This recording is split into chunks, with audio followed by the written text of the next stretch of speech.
Nagħti merħba li segwaċi kollha tal-paġna il-Kamra Sportiva u nagħtihom il-kumplament tal-lejla tajba u nistidunhom biex għal din madwar sija li ġejja jenaqdu magħna sabiex niddiskutu fl-aħħar programm tal-istaġun 2021-2022 il-verdett finali fil-kampjonati Maltin, fil-Premier Malti, fis-Serje A Taljana, kif ukoll fil-Premier League Ingliż. Mbagħad fl-aħħar finalment ħanati ftit titwila lejn it-timijiet ewlenin fit-tazza tan-nazzjonijiet li l-logħob tagħha intlab riċentament fil-bidu ta' Ġunju. Nistieden lil min qiegħed isegwina sabiex jekk ikollu jew kollha xi mistoqsijiet jippoġġuhom u niddiskutuhom bil-qalb kollha.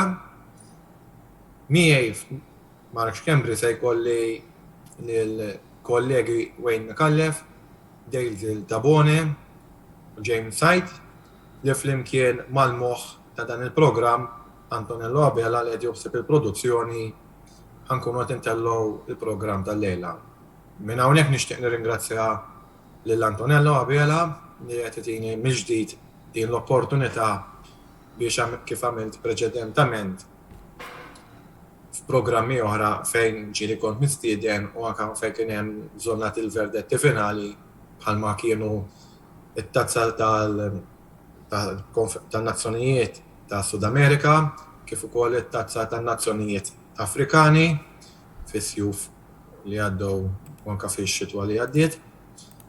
Biex finalment illum naslu għal konklużjoni ta' dawn il-kampjonati ewlenin li nsegwu prinċipalment aħna l-Maltin. Nibda bil-kampjonat Premier Malti. Kampjonat Premier Malti fejn rajna l-Hibernians inkurunati champions għat-13 darba fl-istorja tagħhom u Floriana iddikjarati rebbieħa tal-FA Trophy għal 21 darba fl-istorja tagħhom. Biex bekk Hibernians ikkwalifikaw għal UEFA Champions League tal-istaġun 2022-2023 u Floriana kwalifikaw permezz tar-rebħa fl-FA Trophy għat-tazza UEFA Conference League. Ma' Floriana ikkwalifikaw Hamrun Spartans u Gżira United għal din l-istess kompetizzjoni Ewropea. Fil-waqt li minnaħa l-oħra fil-partit isfel tal-klassifika rajna li Santa Lucia u Slimo Wonders jiġu matematikament relegati għat-Challenge League. Ngħid matematikament għax għabalixju riċenti l-inqalet ta' Pembroke Atleta li ddeċidew ngħadux fil-Premier jaf ikun hemm żviluppi oħrajn. Imma dak għalissa mhuwiex il-mertu ta' dan il-programm. Fl-opinjoni tiegħi Hibernians kien meritatament ħaqhom li jirbħu dan il-kampjonat fil-100 anniversarju tagħhom, hekk kif minn kmieni s-sajf li għadda u raw li se jkunu għadma jibsa għal kull tim oppost. Dan uruh fil-kompetizzjonijiet Ewropej meta wara li nqalgħu fl-ewwel logħba tagħhom kontra tim mill-Estonja fil-UEFA Champions League fejn kienu huma sostitwew lil Hamrun Spartans li minkejja kienu champions minħabba ċertu sanzjonijiet li kellhom ma setgħux jikkompetu biex finalment Hibs ġew relegati għal UEFA Europa Conference League fejn taw prestazzjonijiet mill-aqwa u li ma kienx fl-opinjoni tiegħi atterna arbitrali li b'deċiżjonijiet pjuttost inġusti ħadet ġewwa l-ground taċ-Ċentenarju fil-logħbahom kontra Skonto Riga, jien fermament kont nemmen li Hibs kienu kapaċi ikomplu jissorprendu u jimxu l-qoddim. Se kienu x'jassu sal-gruppi jew le. Li kieku kien qatt maltaqa', però jiena nemmen li kienu kapaċi jimxu l-qoddim. Min-naħa l-oħra da żmien sena wara staġun preċedenti ferm diżappuntanti Floriana ftit kienu tawhom ċans li jistgħu jiġġieldu għall-onuri, biss però djaru li huwa tim kompatt mimli element żagħżugħ li taw kedda kbira lil-ħibs għamlu sensiela kbira ta' lobiet li fil-kampjonat li ma tilfux logħba jekk minn is-sejjer żball 11 il-logħba sakemm eventwalment tilfu kontra l-istess Hibernians imbagħad 4-1 u minn hemm jisom dew iċedu ftit l-armi fil-kampjonat. Biss xorta spiċċaw bunur f'idejhom meta irnexxielhom jelbu lill-rivali eterni ta' Valletta final kun battuta li Floriana saħansitra fis-semifinali għaddew minn fuq l-istess Hibernians. Qed insemmi li Valletta kellhom tassew staġun mill-iktar diżappuntanti fejn spiċċaw fiż-żona ta' relegazzjoni li l-uniku mod kif setgħu fl-opinjoni tiegħi ipattu għal dan id-diżappunt kien billi jirbħu din it-tazza u jkunu huma li jgħaddu mal-UEFA Europa Conference League. Ma kellux ikun u żgur li l-partitarji numerużi beltin fl-istaġuni li ġejjin ħajkun qegħdin jistennew ferm aktar minn dan it-tim glorjuż tal-kapitali. Hamrun Spartans li kienu il-champions preċedenti tal-kampjonat Malti fallu l-objettiv tagħhom li jirbħu l-kampjonat, speċjalment wara il-president tagħhom kien qal li jrid jirbaħ lil kulħadd biex ma ansitra rrid jiġrib kulħadd. Biss meta raw li t-taqtija l-ewwel post bdew jinqatgħu minnha irnexxielhom jikkwalifikaw permezz ta' tielet post fl-aħħar logħba tal-kampjonat kontra Birkirkara biex bekk Hamrun Spartans irritornaw għal kompetizzjoni Ewropea wara 3 deċenji, 30 sena, iva 30 sena. Magħhom kif qed iktar kmieni fil-programm, Gżira fl-aħħar logħba tal-istaġun rebħu liċ-Champions Hibernians u kif għadni kif intenni l-Spartans kienu rebħu l-Birkirkara biex kienu huma li bir-raba' post imbagħad għaddew għall-Europa Conference League. Xi ħaġa li personali laqtitni ħafna f'dan il-kampjonat Malti huwa il-bilanċ assolut li kien hemm bejn it-12 tim li għadu semm għax issa mill-istaġun li ġej Sergio jirritorna b'14 tim u kull wieħed irid jixtar kif 3 timijiet li għal-futbol Malti huma meqjuża glorjużi li huma Birkirkara, Valletta u Sligo Wanderers li inawgurawlhom ritorn mill-iktar immedjat li kampjonat Premier għal-ġid tal-futbol Malti li kienu fallu fl-aspettattivi tagħhom. Żgur kien mistenni ħafna iktar minn Birkirkara li mill-5 post li ġabru.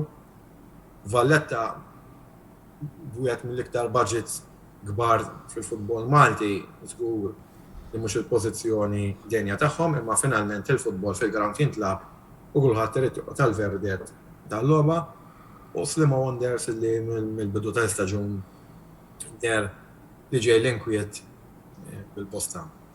Min-naħa l-oħra, xi ħaġa pożittiva li rajna f'dan il-kampjonat Malti kienet il-prestazzjoni ta' Gudja United li wara forsi bidu ta' staġun li kien ftit shaky il-kelma eżatta bl-Ingliż. Irnexxielhom jagħmluhom mal-ewwel sitta li jfisser li dawn sa nofs l-istaġun kienu tiġa salvi. U ta' min jgħid ukoll li mal-ewwel sitta Gudja ta' prestazzjonijiet ukoll sodisfaċenti ħadd ma ġera xi ġirja partikolari bihom. Issa nagħti l-mikrofonu lill-kollegi tiegħi biex naraw jekk huma għandhom xi stessa idea tiegħi kemm xi affarijiet oħra li jridu jżidu. Il-mikrofonu f'idejkom, kollegi. ħaġa xi ngħid li t-tim tal-ħabbiem li ħal kampjonat u t-tim tal-Furjana li ħal affejtuvi. Il-ħadu li kif qal il-kollegi tiegħi Mark Kempi mod meritat. Il-Furjana baqgħu jagħtu battalja sew l-tim tal-ħibs imma finalment il-ħid ħadu l-lig. Dis-sena l-ħamju stennejt li ħalma waħjar, stennejt li wara l-staġun li għadda li ħadu l-lig, stennejt is-sena ħarġu jieħdu l-kampjonat. Ma finalment għamlu l-kompetizzjoni Ewropea kif qal il-kollega tiegħi. Cleveland United nemmen li marru fejn staqu, nemmen huma rridu post fl-Ewropa u fl-aħħar ġurnata irnexxu nġibuh. Kienna wkoll il-Birki Kaba disappuntanti fejn huma xtaqu post fl-Ewropa fejn huma fl-aħħar ġurnata fallu mat-tim tal-ħamju. Kienna tim tal-Gudja fejn tasal pilger kulħadd, ħadd ma stenna li tim tal-Gudja ħajkun wieħed illi ħajkun fiċ-Championship Pool, jiġi dawn ġew salvi f'nofs l-istaġun. Disappunt ieħor kien it-tim tal-Belt fejn stennejt aħjar, speċjal l-ħaġa għandhom budget mill-ikbar, u tim tal-Belt huwa tim li jġieli għat-titli. It-tim sajmin su Mosta stennejt għaxan aħjar minnhom, jiena parti tal-Mosta, naħseb li stennejt aħjar, wara l-staġun li għadda ġiena slitt post u ma moħobba l-iskaċċju ħabju mit-Champions League, il-Mosta daħlu post fl-Ewropa, allura stennejt is-sena Mosta. U nawguralkom għax fl-Ewropa kelkom prestazzjoni mill-iktar sodisfaċenti wkoll. Eżatt. Kienet l-ewwel avventura ta' Mosta fl-Ewropa. U infatti kważi qnejna t-tim minn Slovakkja, jekk ma jsirx biex Spartak twinava. U dis-sena kont qed nippretendi li ġieli dal-post fl-Ewropa. Ħarbant kien tim ieħor illi ddisappunta bil-kbir. Ħarbant lan sa ftit ilu kien iġġieled għall-kampjonat. Niftakru l-ġilida bejn Ħarbant lan u tim tal-Belt. Dis-sena Ħarbant lan kważi waqgħu mill-Premier. Rebħu l-aħħar logħba jekk minn se jiżbal kontra s-sajbin jekk minn se jiżbal. Sant'Antonio waqgħu mill-Premiership, mill-Premier, u l-ikbar disappunt tal-istaġun kien it-tim ta' Sligo Wanderers fejn ħadd ma stenna illi ħajqgħu. Il-problemi kien naħseb jien ġew mill-bidu tal-istaġun. Kienu problemi jakkumulaw ukoll James. Naħseb kienu problemi ta' flus. Matul il-ħin. L-aħħar darba l-Islima rebħu it-trofi fl-2016 laqas kienu kompetu huma minn għalija jien fil-kompetizzjonijiet Ewropej. Ġieri il-problemi kienu l-hom ġejjin, bis-sin ġant ninawguralhom għax għal tal-futbol Malti li ma mhux posthom fiċ-Challenge League. Kullu lejn it-timijiet l-oħra. Nitkellem għax Slima flimkien ma' Florjana u ma' l-iktar żewġ timijiet li rebħu kampjonati għal Malta 26 kull wieħed. Eżatt, finalment nemmen tkun daqqa kbira għall-futbol Malti. U kif qal Marek nagħguralhom jiġu tilgħu mara kemm jista' jkun. Forsi Wayne jew Daisy għandkom xi kummenti qabel ngħaddi s-sezzjoni li jmiss? Jien nixtieq nawgura lill-Hibs għax verament għamlu staġun mill-aqwa. Li kellhom aħjar mit-timijiet l-oħrajn naħseb dal-istaġun kien li peress li l-plejers maġġoranza ta' plejers kienu ilhom fil-klabb kien hemm għaqda fit-tim. Taqbel 100%. Kien hemm li jgħidu bl-Ingliż il-chemistry fit-tim. U din deret, speċjalment fl-attakk. Kellek il-Jurgen ta' Gabriele Ġegre għal Damo Dunstan Vella li fuq quddiem vera kien jagħmlu link-up play jisek tara futbol ta' barra minn Malta ġieli. U għalija kienu dak l-erba' players kienu l-aktar erba' players kruċjali għal Hibs biex il-pulli. Ovvjament. Biex inkompli ftit fuq l-ettejt, inti Hibs preċedentament taħt it-tmexxija ta' coach attwali Stefano Sendera dejjem kienu qed jiġġieldu fl-ewwel tliet postijiet, jiġifieri saħansitra fl-istaġun ta' Sendera ntilfet il-playoff għax li kieku kienu jirbħu dak il-kampjonat ukoll, biss naqbel miegħek illi laqda bejn speċjalment il-plejers Maltin li kienu tiġajlhom hemmhekk. u l-baranin li għadzekkaw, speċjalment wara x-xokk li ħadu f'Jannar li Bjorn Christensen speċjal komplement tal-istaġun li kien il-kaptien barra li huwa il-pern tat-tim ma kienx ħaġa faċli, biss irnexxielhom mod jew ieħor bejn l-akkwisti speċjalment ta' Ali Diakite li rajtu verament fitja f'qasir Kien żmien. kruċjali fin-nofs. Ġifieri naraħ li plejer barrani li huwa ta' livell u li ħafna u qed mill-aħjar li hemm. Hekk titkompli xi ħaġa wejn. Qed nitkellem fuq ħibsa x'forsi ħibsu waqt hemm ninsegwi jien ħafna mill-viċin u bekk qed nagħmel din il-parentesi. Kont ħansemmi wkoll Stilla Jafara li laqatni fil-Kampjonat Malti ilna nafuh ilu jipperformi ta' livell li diversi snin issa li huwa Steve Borch ta' Gżira li blajnuna tiegħu Gżira irnexxielhom jiksbu post fil-kwalifiki ta' Conference League jekk nisser żbaljat.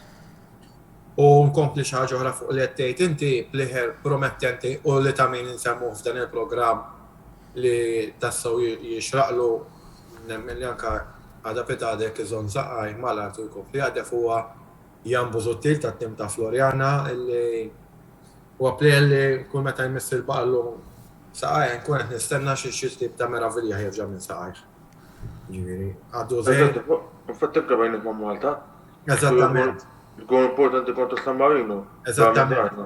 Barra minn darna. Jose Ravalle. Kont ħasemmi xi ħaġa żejra dwar it-tim tal-Belt ukoll li bħalissa għaddej minn tranzizzjoni. L-opinjoni tiegħi għandek ħafna players li telqu mill-klabb issa u għandek ħajkun hemm bidla fil-President. X'se jiġri issa għadna ma nafux imma naħseb li l-Belt mhux posthom is-seba' post fil-klassifika. Ekku, naqbel miegħek 100%. Aħna dejjem ndorri naraw it-tim tal-Belt jiġi tal-unuri, mhux dawk il-pożizzjonijiet fil-klassifika. Però il-futbol bħal ħajja, għandek it-tluħ, għandek l-inżul u kull tim jgħaddi minn daw sfortunatament il-perjodi wkoll. Daisy, għandek xi ħaġa qabel ingħaddu għas-Serja Taljana? Kull marret inżiet jiena huwa li tim ta' Hibernian ma beditx jilgħab konsistenti dan il-kampjonat. Il-kampjonat li għadda kienu konsistenti wkoll u kważi nistgħu ngħidu li l-Ħamru Spartans rebħu penalti dubjuż fl-aħħar sekondi tal-partita. Nixtieq nżid ukoll li sorprendina ħafna l-goler il-ġdid ta' Hibernians li ġabu dan il-Kone, huwa l-gol internazzjonali tal-Ekwatorjal. Dak pratikament mill-ismajt jiena ġabu bħala second goaler ta' Messi Cremona. U ta' nsitra peress li kien weġġa fil-bidu tal-istaġun, ħadlu postu, naħseb baqa' mbagħad third goaler matul U ta' min jgħid li Ibrahim Kone biex inkompli nżid fuq dan li qed tgħid inti fl-istaġun preċedenti kien ma' Zejtun Corinthians li kienu fil-Kampjonat Premier u laqqas magħhom ma beda jibda. U veru plejer li brilla u saħansitra għax insegwi anka ġifieri ċertu posti u fuq Facebook ħapostu bħala l-goaler numru 1 tal-Ekwatorjal Ginea meta ntażel għat-tazza tan-Nazzjonijiet Afrikani iktar minn dis-sena ma kienx qed jilgħab titolari. Darba fil-logħbiet riċenti li kellhom Ginea Ekwatorjali anke beda jibda. Ġifieri rebaħ il-fiduċja tal-coach nazzjonali ta' pajjiżu. U l-aħħar ħaġa li rrid ngħid forsi tgħidli għaliex il-tim ta' Ħamru Spartans forsi ma kienx konsistenti daqshekk sena oħra għaliex il-punta prinċipali tagħhom ħallihom fil-bidu tal-kampjonat u kif ukoll il-winger nistgħu ngħidu l-star player tal-Ħamru Spartans Dodo kien weġġaw tilaf parti kbira tal-istaġun. U nafu li s-sena l-oħra kellu assist u goals galor kważi kull logħba u saħansitra kien ukoll it-top assister perjodu minnhom tal-Ewropa League. Tajjeb wisq. Naddu għas-Serja Taljana li eżatt kważi xarilu. AC Milan kienu nkurunati champions għal 19 darba fl-istorja tagħhom. Għaw min jgħidlek din kienet sorpriża għax għaw min jgħidlek li forsi kienet mistennija ħan elabora ftit. Jiena nemmen li fuq il-karta it-tim rivali tal-Milan, ġifieri l-Inter, u li kienu champions preċedenti kienu l-aħjar tim. Però inni ninnota il-tim tal-Milan minn wara il-waqfa tal-pandemija fl-2020 illi dow jibnu nukleu ta' Zaza, il-coach tagħhom Stefano Pioli tom dik l-injazzjoni u gradwalment kibru fl-istatura mbagħad l-istaġun ieħor kien jisu tilfu l-kampjonat fi frar għax ukoll għal-bidu kienu ta' ftit kedda mhux ħażin lill-Inter, però dis-sena djaru ħafna iktar konsistenti xaġa li ġiethom favorihom Milan mhux dan l-istaġun imma gawdew minna f'dan l-istaġun kienet li ħallew Stefano Pioli fit-tmexxija għax nemmen li hu kien il-moħħ wara dan is-suċċess flimkien mal-esperjenza ta' Ġiru u Zlatan Ibrahimovic. Kellhom goaler il-manjan li replacja b'mod perfett lil Donnarumma li kważi kważi is-supporters Milanisti nessihom id-diżappunt tal-tluq tiegħu. Nista' ngħid li Milan huwa l-iktar tim li fl-aħħar ġimgħat il-valur kollettiv tat-tim żdied wara din ir-rebħa. Fuq Inter li ġew fit-tieni post għandek żewġ faċċati tal-munita. Għandek il-faċċata tal-munita fejn issib ammont sostanzjali ta' partitari interisti li huma ddiżappuntati għal fatt li il-kampjonat ma rebħuħx għax kienu għedin jaspiraw għat-tinisti immedjatament wara l-istaġunjaw kienu rebħu ħadsa ta' xil-darba huma. Minnaħa l-oħra huma rebħu Super Koppa Taljana u l-Koppa Talja għaftajjes ta' rivali eterni Juventus. Sa' min jgħidlek l-Inter rebħu l-Juventus, aħna kuntenti la nżommu mal-Inter. Ma s-sipora jgħidu l-ek dawk mhumiex it-tazzi maġġuri, aħna ridna l-kampjonat u l-kampjonat għal-jom ma wasalx. Nati naqra ċem fuq Napoli. Jiena fl-opinjoni tiegħi għalija dan kien kampjonat mitluf minn Napoli. Napoli ħaddu żewġ kampjonati fi żmien Maradona fis-87 u fl-1990 u minn dakinhar law għadhom ma rebħux kampjonat. U nemmen li din kienet id-darba l-ġusta, iġġieldu u raġuni hija iġġieldu għal żmien twil ħafna ma' Milan, speċjalment fl-ewwel parti tal-istaġun. Reġa' kellhom ċans li jerġgħu jitlu għat-taqtija lejn l-aħħar u reġgħu tilfuh. U nemmen li tilfuh mhux ħanejt forsi l-kelma banali għax illum ma baqax timijiet banali imkien fl-ebda kampjonat.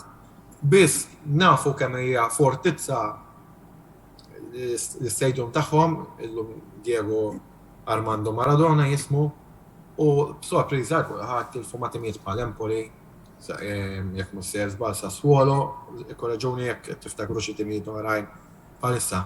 U meta tim u minuti jitlef ma' timijiet li huma meqjusa żgħar fil-kampjonat, daka sfortunatament wara tħallas għaliha billi ma tirbaħx l-onuri maġġuri. Juventus għat-tieni darba wara l-oħra spiċċaw fir-raba' post li huwa l-aħħar post li kien validu għal-Champions League. Fl-opinjoni tiegħi kien staġun deludenti immens, deludenti għal fatt li kien l-ewwel staġun wara 10 snin li l-Juventini spiċċaw minn l-ebda tazza. Li minn hekk żgur li żewġ telfiet kontra ir-rivali eterni ta' Inter kif qed preċedentement ikompli juri li ma kienx l-istaġun ta' Juventus. Biss ta' min jgħid li Juventus ħerġin minn ċiklu rebbieħ u ċertu tranzizzjonijiet bil-forsi du jsiru. Veru supporters Juventini kun qegħdin jistennew kull sena li jintrebaħ il-kampjonat, mhix ħaġa faċli għedu anke finni, imma bekk jinħolq diżappunt għax daqqas tgħid kienu l-għadda l-istaġunijiet daqqas qabel kienu qegħdin hemm jiġġieldu għalih għax fl-ebda mument ma kienu fit-taqtija. Għal bidu żgur inħass in-nuqqas ta' Ronaldo biss meta fjanna ġi Dusan Vlahovic it-tim irranġa xi ftit taħtu hekk illi seta daħal fit-taq tiegħu li kieku rebaħ l-Inter, sa ġara bit-terren arbitrali u ġara fil-logħba mhix ħan ikkummentom aħna dun nitkellmu fuq ir-riżultat finali.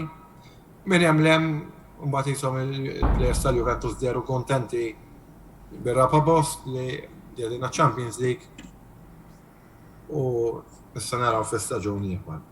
Xi ħaġa ta' min jgħid ukoll ġol Italja hija li żewġ timijiet tal-kapitali ir-Roma u l-Lazio għamlu għall-Europa League fil-waqt li l-Fiorentina għamlu għall-Europa Conference League. Grazzi għal Roma wara nuqqas ta' 12 sena reġgħet ġiet tazza Ewropea, kombinazzjoni l-aħħar tazza kienu Repo Inter ta' Champions League taħt it-tmexxija ta' Jose Mourinho u kien l-istess Jose Mourinho fil-darba fit-tmexxija ta' Roma li ġab din it-tazza. Forsi mhix it-tazza li ħafna timijiet jħolmu jew jiġġieldu għaliha biss fl-aħħar mill-aħħar u x'inhu huwa onur Ewropew. Dawn rabtu lil Feyenoord tal-Olanda li anke hawn ex-champions Ewropej. Forsi naqta' diżappunt f'dan l-istaġun kienu Atalanta. Atalanta li fl-aħħar jekk nistier żbad l-istaġun ikkompetaw fiċ-Champions League. Tweġġalhom Zapata u jisu minn hemm li marru l-baħar. Il-problemi ta' li ċiġbar għall-ground. Forsi min beda jiddubita jekk il-moħħ wara dan is-suċċess Gianpiero Gasperini għandu x'jeqb hemmhekk, il-lider se jeqb hemmhekk. Forsi sennejna xi ħaġa iktar minnhom. Forsi kien hemm anke fil-bidu tal-istaġun ħolhom il-pass li jmiss ta' Atalanta jkun jiġġieldu għall-kampjonat, imma flok iġġieldu għall-kampjonat marru iktar l-isfel.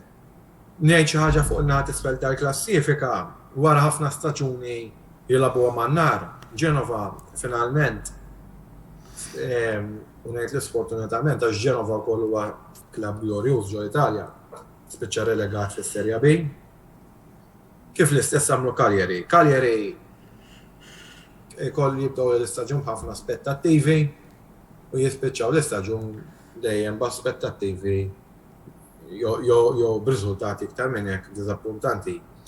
Dawn għamlu l-impossibbli li fl-aħħar logħba tal-istaġun kontra t-tim diġà relegat ta' Venezia u ma rekkux. Biex bekk dak li kien ipproġettat mill-President Giulini tar marriħ u salerni tagħna taħt it-tmexxija tal-Coach Bravo din ikola li kien diġà għamel miraklu mal-Crotone fis-snin preċedenti irnexxielu jżomm dan it-tim fis-Serja A. Ma nafx intom għandkom xi idejat ħsibijiet li tixtiequ komplu tiżviluppaw fuq din il-parti tal-programm relatata mal-kampjonat Taljan.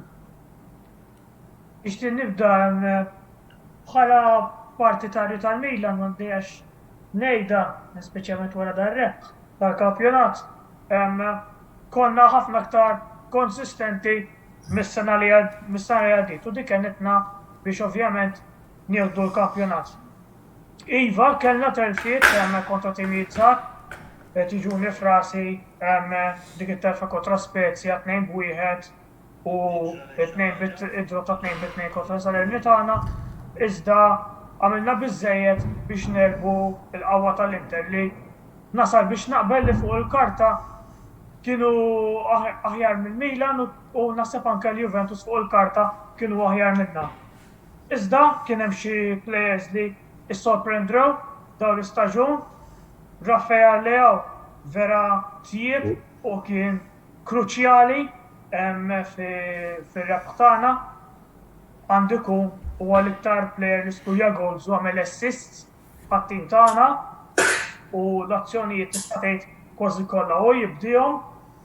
Fuq wara kellna li Tomori u lil Kalulu, speċjalment Pier Kalulu sorprendini li wara li Kier spiċċa mbaġġat l-istaġun kollu, Kalulu ħadlu postu u verament lab tajjeb.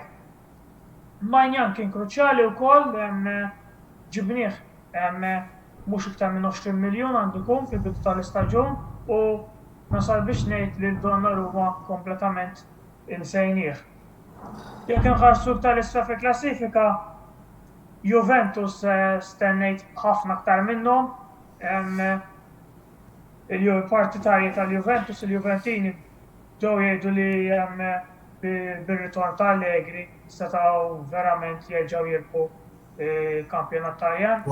Sfortunatament ċertu ritorni mhux dejjem hekk ikunu. Jiena mhux ħaniddieq ngħid li partitarju Juventin. Biss, ir-ritorn tal-Allegri fakkarni fir-ritorn ta' Cappello ma' Milan lura fis-snin 90 jekk missejjer żball 96-97 fejn ukoll kien f'Roma. Biss nara li tim bħal Juventus issa bil-forsi li tgħaddi minn ċertu bidliet għax in-nukleju ta' l-onet kien hemm ishom il-plejers tilfu l-motivazzjoni tar-rebħ. Wara disa kampjonati anke sena ħarġet il-Koppa Talja u Superkoppa. U nemmen li b'dem ġdid nittama li jekk ma jirbħux il-kampjonat fl-immedjat, imma l-inqas ikunu qegħdin jiġġieldu għalih.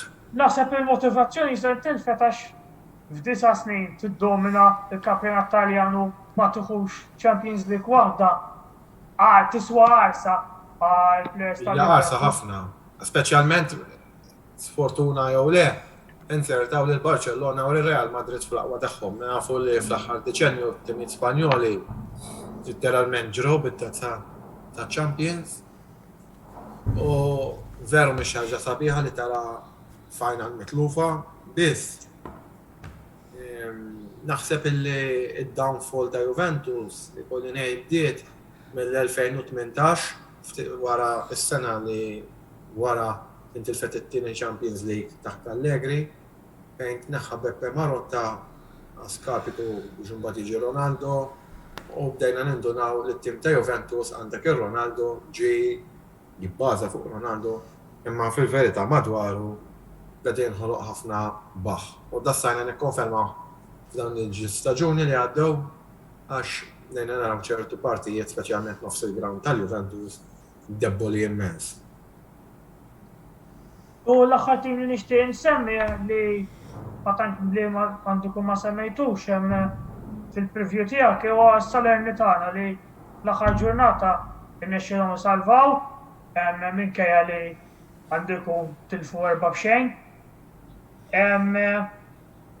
Tajjeb ngħidu li daw fil-bidu tal-istaġun għamlu l-ewwel 10 logħbiet kull ma kellhom 10 punti. Ħabbru il-coach Davide Nicola u li kompletament dawwar it-tim. U rnexxielhom isalvaw. Jekk hux ħajkollhom tim b'saħħtu biżżejjed is-sena d-dieħla biex isalvaw, għadna ma nafux. Speċjalment għax fl-opinjoni tiegħi naħseb li kemm Monza u kemm Lecce ħajkollhom tim aktar b'saħħtu minnhom, però dik hux id-diskussjoni tagħhom u mbagħad dik nitkellmu. Biex nkun niżid ħaġa żgħira anke għalfejn ta' min qed jisma'na. Salernitana saħansitra kien hemm żmien li kienu qegħdin jirriskjaw esklużjoni mis-Serie A. Raġuni Ejja lejja n-nar iva. Illi Lotito kien il-President tal-Lazio u għadu imma ma setax ikollu tim ieħor fis-Serie A. U sakemm instab persuna minn ġdid kien hemm dik ir-riskju. Ġifieri jiena nemmen illi għalkemm kif qed tajjeb inti wejn il-coach Di Nicola għamel xogħlu mill-aqwa. Il-moħħ wara kollox kien Walter Sabatini li llum m'għadux magħhom fejn kull nafu li f'kull fejn kien Walter Sabatini kien dejjem bniedem ta' suċċess u kien iddikjara li hu qatt ma ħatin f'dik iż-żona ta' relegazzjoni u jekk irnexxu jsalva kien miraklu u qed tiġini bħalissa quddiem għajnejja l-immaġini tiegħu li wiċċu nkredulu kif qalu t-Taljani li minkejja t-telfa terba b'xejn. U Cagliari ma rebħux kontra Venezia, xorta nexxilhom isalvaw. Jiġifieri kien forsi d-destin tagħhom. Jien niftakar kemm għandi żmien dal-boħra s-Salernitana fis-Serie A kien fl-istaġun 98-99 fejn kienu għamlu staġun wieħed u ġew relegati. Għal-bidu hekk der dal-istaġun imma ma kellux ikun hekk. Jekk hawn xi għandu xi ideat jitkellem ħalli fil-każ ngħaddu għall-parti li jmiss. Naħħadu nagu għal-Milan, naħħadu kampjonat, nemmen li kien aktar tim konsistenti fil-kampjonat u ħadu mod meritat. Intem nemmen li minkejja ħadu dostat li minn fuq l-kbar bivaret tagħhom il-Juventus nemmen li huma xtaqgħu l-kampjonat. Napli iġġieldu għal-kampjonat kienu ġewdu minn kienu konsistenti. Miżu li l-aħħar dew fallu ċertu lob. Juventus stennejt xi ħaġa aħjar minnhom, nemmen li distenna Juventus kont qed nemmen li ħajġġieldu l-kampjonat biex temmen bir-ritorn tal-Allegri. Nogu wkoll it-tim ta' Roma illi ħa il-UEFA Europa Conference League u bekk daħlu fl-UEFA Europa League. U nemmen kien disappunt ieħor bit-tim ta' Atalanta fejn stennejt li ħajġġieled biex jidħol post fil-UEFA Champions League fejn kienu qegħdin minn l-aħħar snin. U nemmen li dis-sena ma kienu staġun disappuntanti ħafna. Daħlu wkoll xi mistoqsijiet fuq dak li tkellimna s'issa mingħand il-moħħ ta' dan il-programm Antonello Abela li nsellimlu u nagħtih grazzi tal-lejla jassistina fil-produzzjoni tal-programm fejn staqsina minn taħsbu li kien il-plejer tas-sena fil-kampjonat BOV Premier Malti. Jiena hija mistoqsija naqra intrigattiva ngħid li ta' bejn Jay Grek u Jurgen de Gabriele li kienu nemmen li t-tim kollu kien kompat tal-ħibs, huma kienu l-ġiex pless li taw dik ix-xaġa iktar lill-ħibs. Naqaf jemmin. Mhux ħansemmi wieħed minnu. Jiġifieri. Naħatija diġa semmejt li Steve Borg, nasib kien l-aħjar, apparti li kien l-aħjar difensur tal-Premier Malti, nasib kien l-aħjar player. Ma nafx jekk James u Daisy li dux jagħtu l-opinjoni.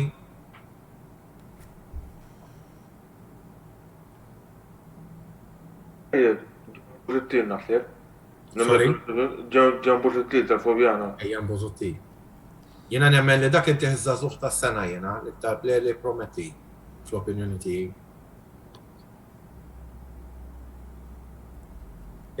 Daħlet mistoqsija oħra, ċoe statement dik dan il-mistoqsija fejn jgħid li li kien trebaħ intilef grazzi għar-radu. Aw fetaħna apparentisi jiena kont nemmen li l-Inter jistgħu li grazzi għal dik il-logħba li kellhom nieqsa ma' Bologna.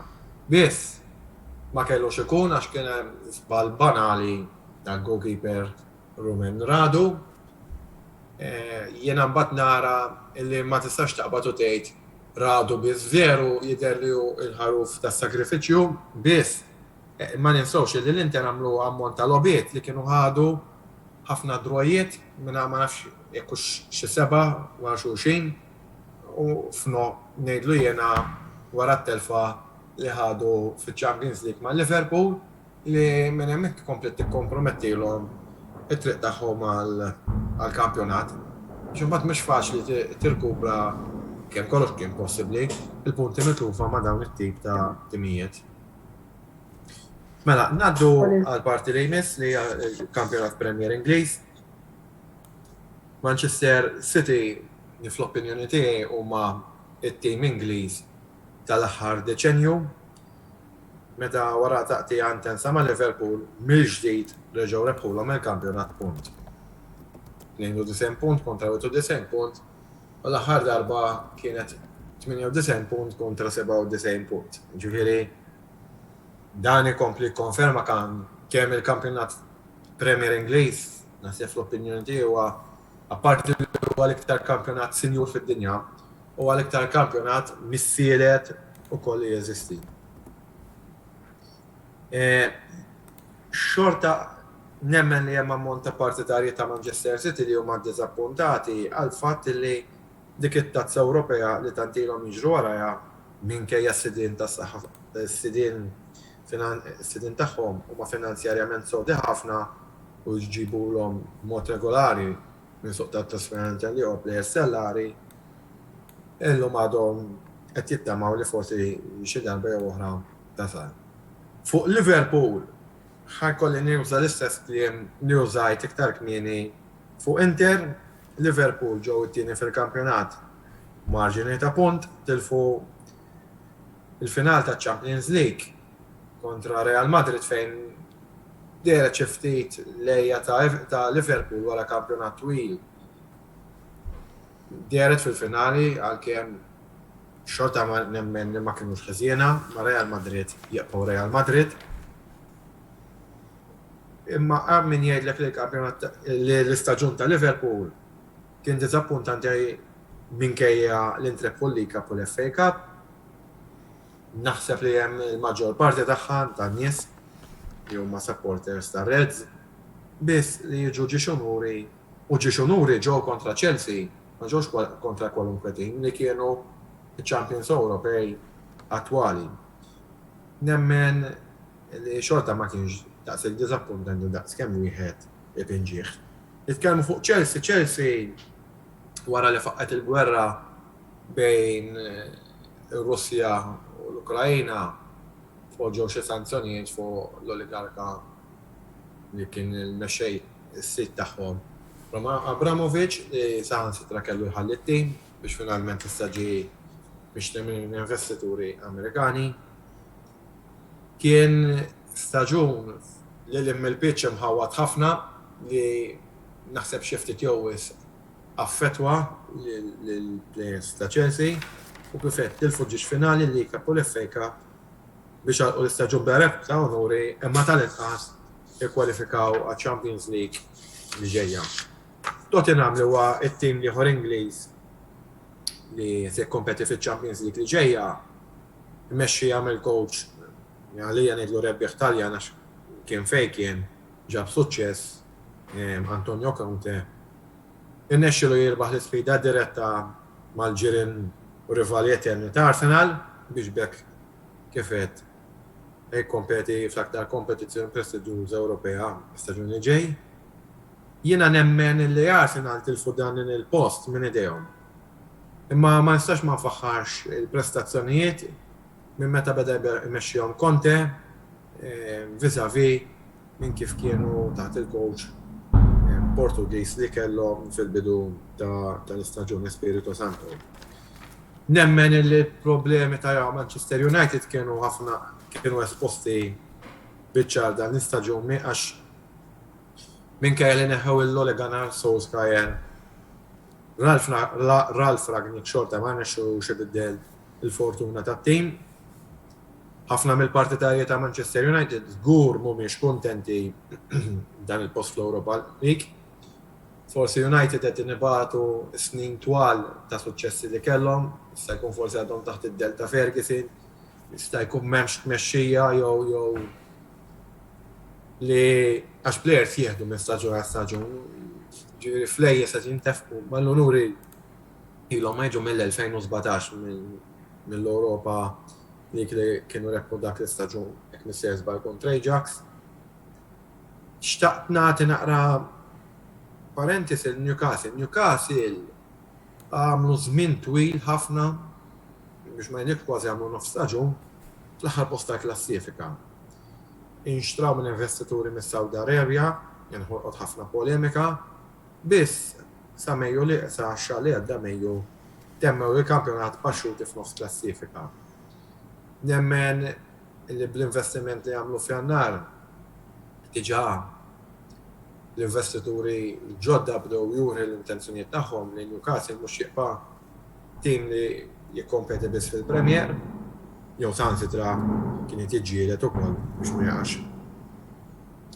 għaċ-Championship u qed insemmi ċ-Championship jiena għalija l-ikbar żewġ diżappunti kienu Everton li on paper mhuwiex tim ta' relegation u Leeds United wara staġun tajjeb l-istaġun li għadda nemmen li għandhom ringrazzjaw lil Alla roddu waħda li ma spiċċawx hemm misfin. Huwa naħseb li huwa ta' ġid għal futbol Ingliż li jkollok timijiet rinomati u saħi naqdu magħhom anke Nottingham Forest jikkompetu fil-Premier.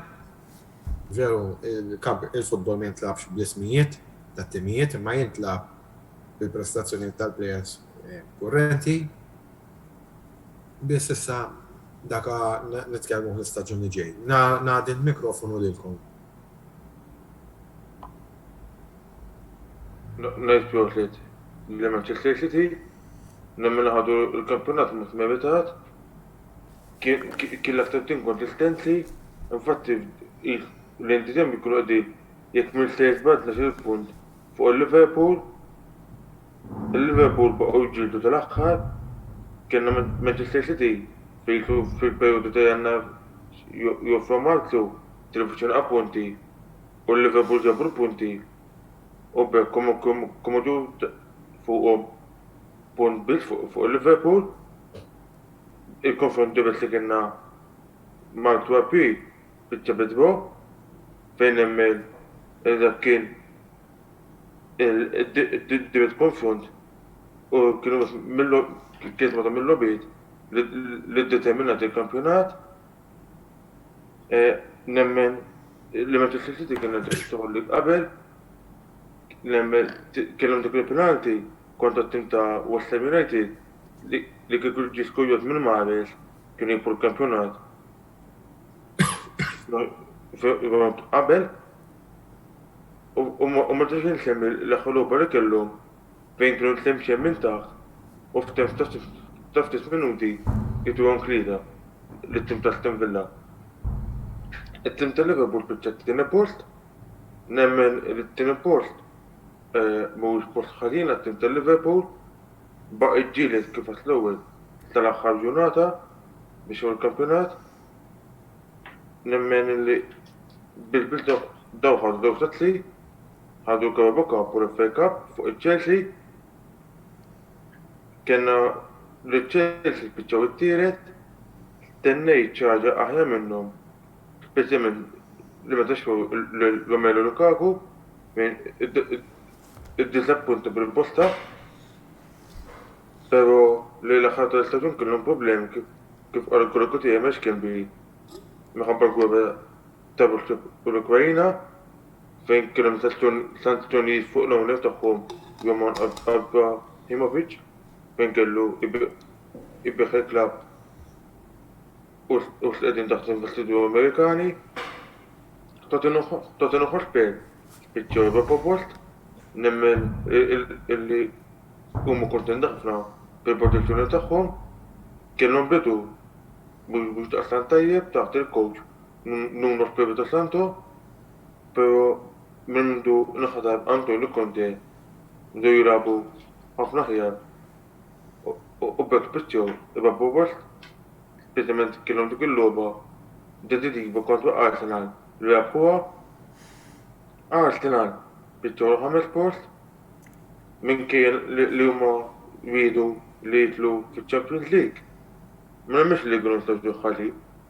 Nemmen li għamlu improvement l-istaġun ta' qabel laqas spiċċaw f'post Ewropew u nemmen li dis-sena post Europa League ma nemmx li l-istaġun ta' ħalinarjhom.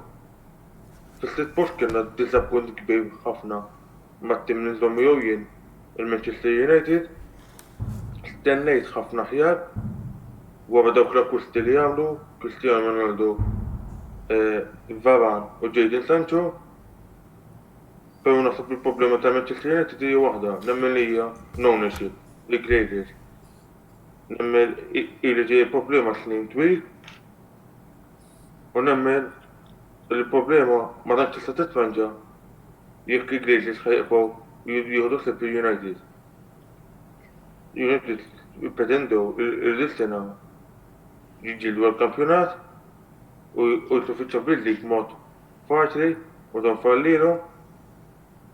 Kienna wkoll it-tim ta' West Ham fejn dis-sena nemmen kellu wkoll staġun tajjeb fejn reġa' ikkwalifika għall-post Ewropew dis-sena għal-UEFA Europa Conference League u kellu run tajba wkoll fil-UEFA Europa League fejn inqalgħu għandu kun fis-semifinali jekk mill se jiġbar kontra il-bebbieħa tal-Europa League, Eintracht Frankfurt, kena it-timi tal-Newcastle fejn beda mod ħażin kien qed tiġġieled qabel regazzjoni biex jidarba u f'Novembru Diċembru jinxtru minn owners tal-Arabja Sawdita ħatbu lil deħaw u l-fluħħa tal-staġun spiċċew f'nofs il-klassifika fejn nemmel li għal-jum huwa tajjeb kienu wkoll it-tim tal-Aston Villa li wkoll ma kellhom bidu daqstant tajjeb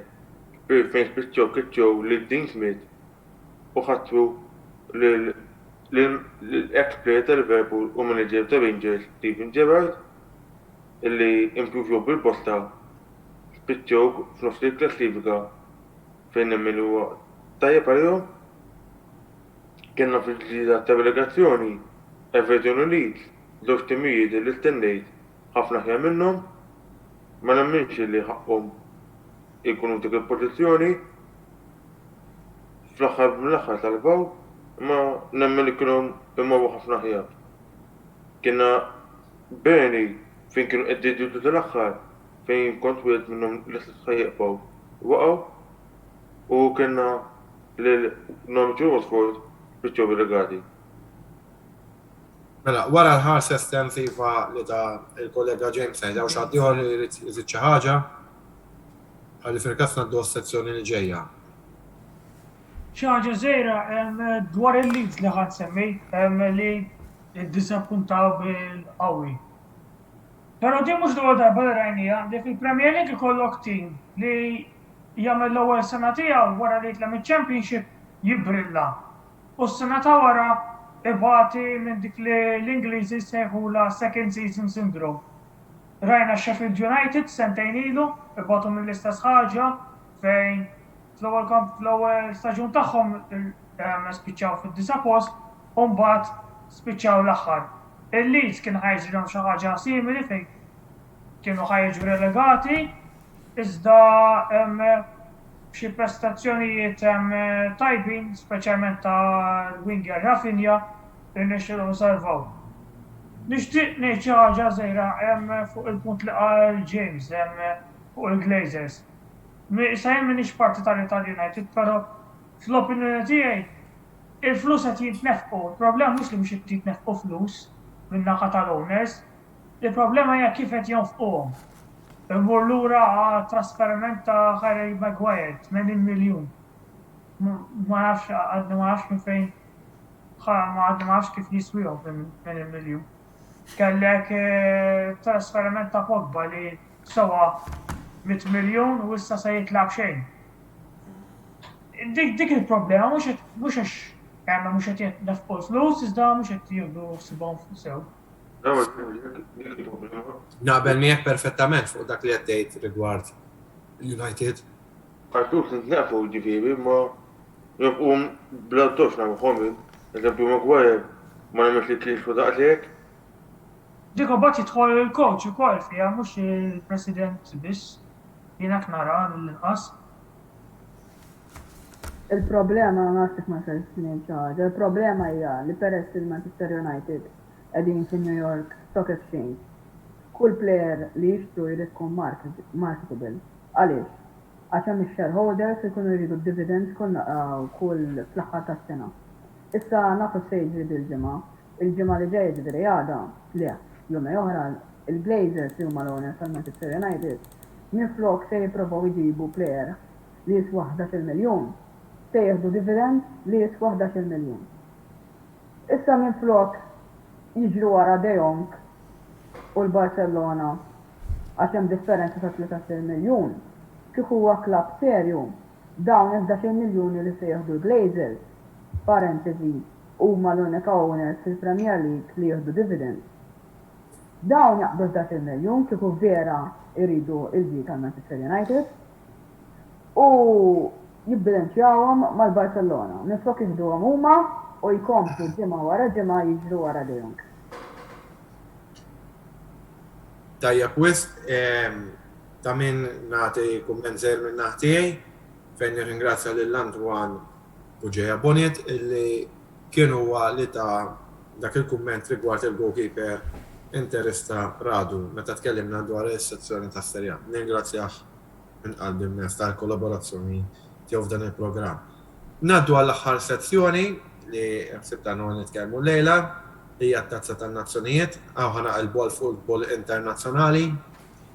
Fejn se nagħti titwila 5 ex-champions mondjali, wieħed minnhom huwa kurrenti Franza li ġej mill-kontinent Ewropew biex bekk labu fit-tazza tan-nazzjonijiet fejn intilab Malta wkoll. Mela, wara d-diżappunt tal-Italja li m'għaddewx għat-tieni tazza tad-dinja infila biex hija t-tielet darba fl-istorja tal-futbol Taljan, dan ikompli juri kemm attwalment fl-opinjoni tiegħi il-futbol Taljan jinsa fi stadju diżastruż. L-ewwel ħaġa nemmen li r-riżultat ta' 3-0 fil-finalissima ġifieri bejn ir-rebbieħa tat-tazza tan-Nazzjonijiet Ewropew u rebbieħa tat-tazza tan-Nazzjonijiet Sudamerikana kontra l-Arġentina. 3-0 kważi ma nilix li kien riżultat. Giddieb għax-xekultat inħoss li kważi ħennew l-Arġentini għat-Taljani biex ma tiġix umiljazzjoni. Deret minn ġdid u mbagħad ġimgħa wara fit-telfa kontra l-Ġermanja ġew Ġermanja l-iskor ta' 5-2. Ta' min jgħid li l-Ġermanja kisbut li drojiet f'dan l-istess grupp u jinsabu fit-tieni post wara sorpriża pożittiva l-Ungerija. Fl-istess grupp hemm ir-Rabatin li huwa tim segwit minn ħafna partitarji Maltin dak Ingliż li ma tantx għamel għajb lit-tim nazzjonali Taljan u safa u milja ġodaru mill-Ungerija b'telfa 4-0. Biex flimkien ma' dak Franċiż, jinsab fi grupp A wieħed u l-Taljani, l-Ingliżi u l-Ġermani jinsabu fi grupp A3. Dawn iż-żewġ ġiganti tal-futbol mondjali qegħdin jirriskjaw serjament jiġu relegati għal grupp B tal-edizzjoni li jmiss tat-tazza tan-nazzjonijiet. Franza ddiżappuntaw għax biss tilfu żewġ logħbiet ġo darhom kontra l-Kroazja u d-Danimarka u ħadu punt mbagħad barra minn darhom kontra l-Awstrija.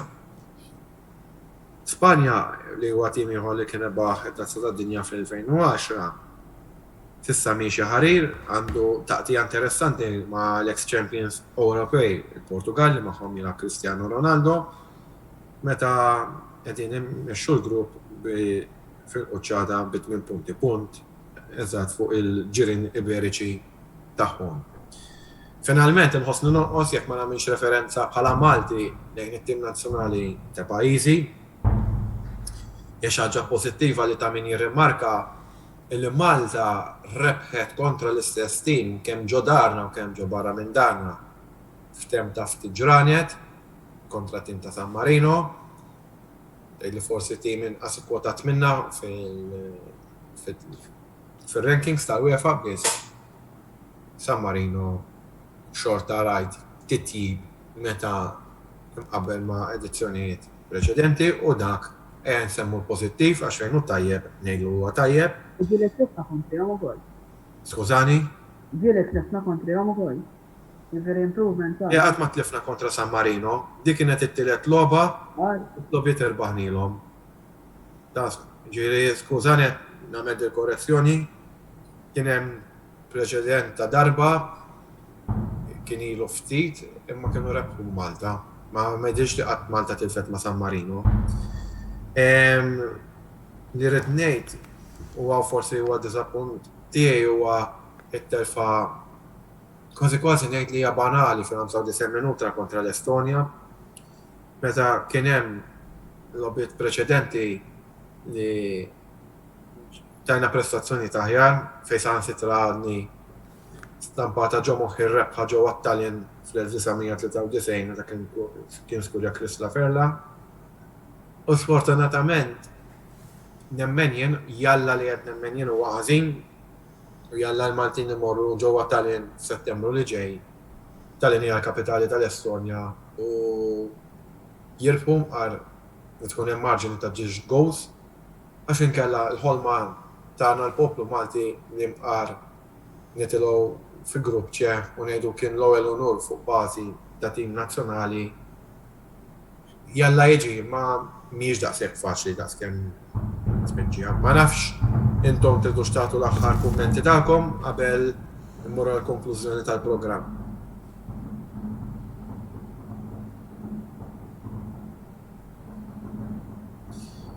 Mela, mill-ġdid, l-ewwel ħaġa nirringrazzja lilkom li ġimgħa wara ġimgħa segwejtuna fuq sports divers, jiġifieri l-futbol prinċipalment, il-forte ta' Antonello Bela, il-Formula 1, il-Formula 2, kad-darts jissemmu moturi, jiġifieri għana apprezzaw ħafna il-fiduċja tagħkom fina.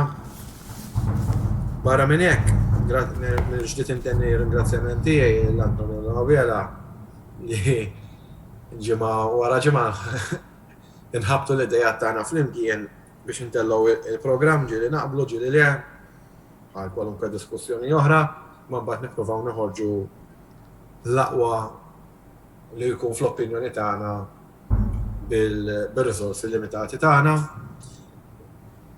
Minn hawnhekk ngħidulkom grazzi ta' dan l-istaġun u nħeġġiġkom biex tagħmlu appuntament magħna għal ħajkun impenjattiv nassigurakom ħafna għall-istaġun 2022-2023 li kull wieħed minn hawnhekk żgur qed jistenna bil-ħerqa. Il-kumplament tal-li qed tajjeb kbir.